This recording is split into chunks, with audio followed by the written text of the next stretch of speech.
Thank you so much. My name is Maika Harper, and I am an Enoch author, actor, model, and I'm also a content provider. Um, I'm going to be focusing a little on the virtual public education aspects because it's so important to me because that's kind of where I started. And I'm so happy to be able to give back and teach within the public education systems in Nunavut, the Northwest Territories, and Ontario, thanks to Connected North and taking it global. I'm originally from Iqaluit Nunavut in the Canadian Arctic, where the education system lacks proper support. I was not being challenged, and I found that the resources were basically non existent. I yearned for university. I yearned for higher education.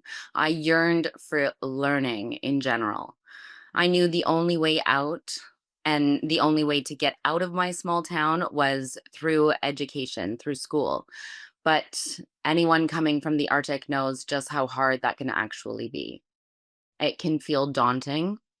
It can feel impossible at times. But I wanted to encourage the youth that you can also pursue higher education. It is possible. It's truly the only way we as Inuit can self determine our own futures and have what seems impossible in our own communities.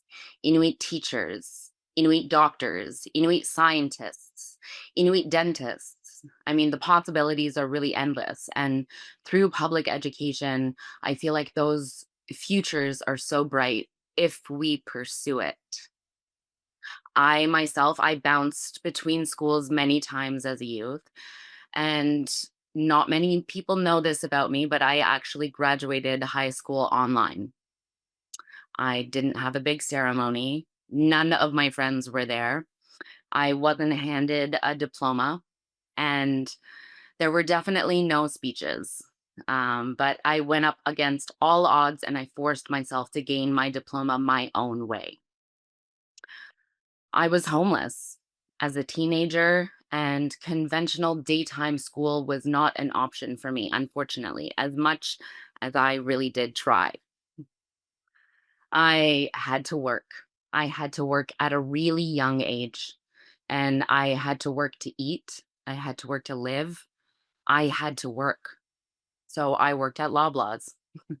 And you better believe that I went to night school and I completed online classes to slowly obtain that diploma that I so desperately was needing to survive. It's a little emotional for me, sorry. It was through public education that I was able to do all of that. Like many other Inuit in the Arctic, I was a high school dropout many times. But through hard work and dedication, I went on to university, which is still quite rare for Inuit even to this day. To go to university is a big feat. And to this day, I am so proud of those online classes that I was able to accomplish to be able to get to where I needed to go. It wasn't easy, but in Canada, I'm really happy for the access to public education, both in person, but more importantly, online. Which is why working with Connected North and taking it global is so important to me. Remote learning can be such a beneficial tool for both students and teachers. I myself am a product of those schools that they teach in. I've been those kids. I am the youth. I know what it's like to be in these communities because I've been in them.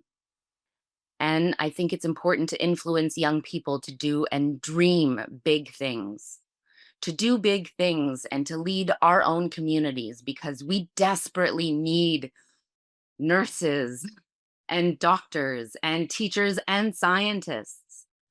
The schools that are part of this online learning are yearning for learning, just like I did when I was a kid.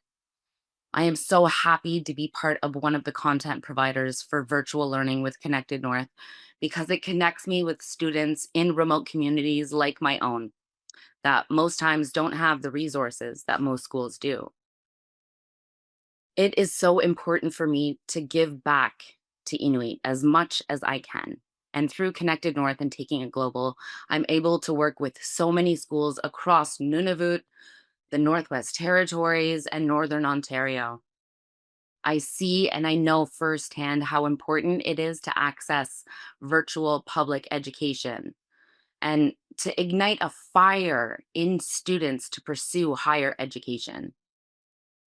One last thought to leave you all with is the fact that living in remote communities, especially in the Canadian Arctic, have a higher cost of living, and most don't account for that exceptional cost.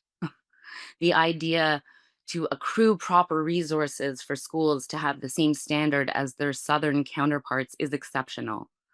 Internet and computers are needed so desperately. It's not easy, and it won't be an easy venture.